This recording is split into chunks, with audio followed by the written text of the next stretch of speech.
Subhal khair ayyuhal hudur qabla kulli syai' wa qabla bidayati hadhil madah. Nas'alullahu salamata fid dini wa dunya wal akhirah bil qaul assalamu alaikum warahmatullahi wabarakatuh. Da'ni an u'arifa nafsi anarian haqjitu ana min Purwakarta bihadil qusar uridu an ubayyina lakum ani darurati ta'allumil lughatil arabiyyah tashilan li wa taqdiman lakum antiquluqah al-wataniyah. Bisakah kan? Oke, bersama saya dengan Haki. Pada kesempatan kali ini kita akan sharing bersama tentang urgensi pembelajaran bahasa Arab. Bahasa Arab merupakan bahasa yang memiliki berbagai keistimewaan.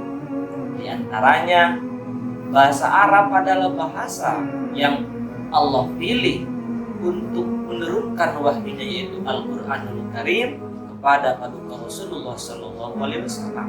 Maka perlulah bagi kaum muslimin untuk mempelajari bahasa Arab tersebut. Kenapa? Pertama, bahasa Arab sebagai bahasa agama, tentunya agama Islam. Kita maklumi bersama bahwa bahasa Arab itu erat kaitannya dengan kehidupan sehari-hari umat Islam. Setiap hari kita menunaikan ibadah sholat, bersolawat, berzikir, membaca Al-Quran, adzan, iqamah, doa-doa harian. Itu semua erat kaitannya tidak terlepas dengan bahasa Arab. Maka alangkah nikmat dan indahnya jika seorang muslim melakukan semua aktivitas tersebut didasari dengan bahasa Arab yang memadai. Karena setiap bahasa memiliki perbedaan dengan bahasa lainnya, memiliki aturan yang berbeda dengan bahasa lainnya. Hanya yang pernah mencicipi madulah yang tahu rasa manisnya madu, dan hanya yang pernah mencicipi empedulah yang tahu rasa pahitnya empedu.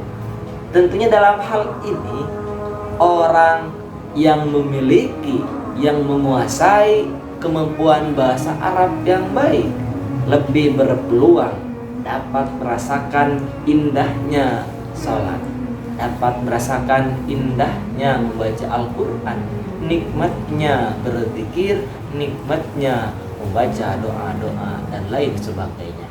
Sehingga Umar bin Khattab mengatakan, ta'allamul arabiyyata fa innaha juz'un min dinikum. Belajarlah kalian bahasa Arab, maka sesungguhnya bahasa Arab itu bagian penting dari agama kalian. Yang kedua, bahasa Arab sebagai bahasa Islam.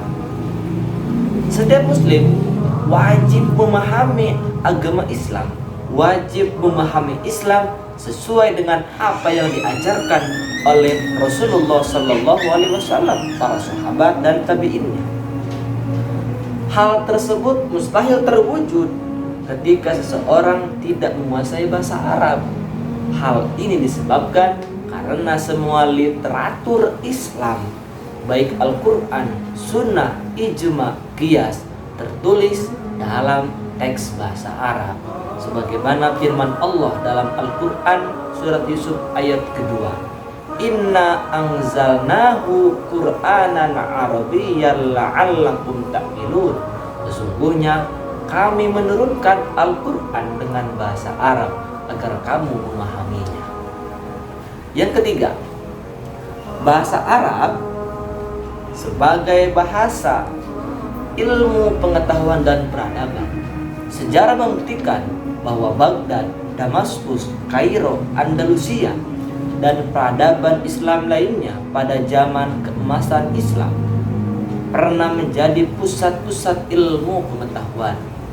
Kota-kota tersebut melahirkan Ibnu Sina sebagai dokter pertama, Al-Farabi sebagai peletak pertama not-not balok dalam ilmu musik, Al-Khawarizmi sebagai ahli kimia, Jabir bin Hayyan sebagai ahli matematika, dan ilmuwan lainnya yang sampai saat ini karya-karyanya tetap digunakan sebagai referensi utama dalam sebuah disiplin ilmu. Yang keempat, bahasa Arab sebagai bahasa kaum muslimin. Salah satu hasil dari gerakan nasionalisme Arab adalah penggunaan bahasa Arab sebagai pemersatu bahasa di seluruh pelosok dunia Arab. Pada tahun 1973, tepatnya bahasa Arab dijadikan bahasa resmi di lingkungan Perserikatan Bangsa-Bangsa. Pidato-pidato, pembicaraan, dan perdebatan diterjemahkan ke dalam teks bahasa Arab seperti mana sejajar dengan bahasa-bahasa asing lainnya. Yang kelima, yang terakhir nih, yang kelima, bahasa Arab sebagai bahasa surga. Dalam hal ini, Al-Manawi dalam Fa'id Al-Qadir fi Syarhi Jam'is Shaghir mengutip hadis Muslim dari Ibnu Abbas. Rasulullah Shallallahu Alaihi Wasallam bersabda, "Ahibbul Arab li salasin, li anni Arabiyyun, wal Quran Arabi, wa kalamu ahlil jannah Arabi." Cintailah bahasa Arab karena saya, kata Rasul, orang Arab. Yang kedua, Al-Quran bahasa Arab, dan kalam ahli surga bahasa Arab pula. Ini yang dapat saya sampaikan. Semoga ada manfaatnya. Kurang lebihnya mohon maaf yang sebesar-besarnya. Ungdur maqala wala tandur manqala, khud masofa dak makadar.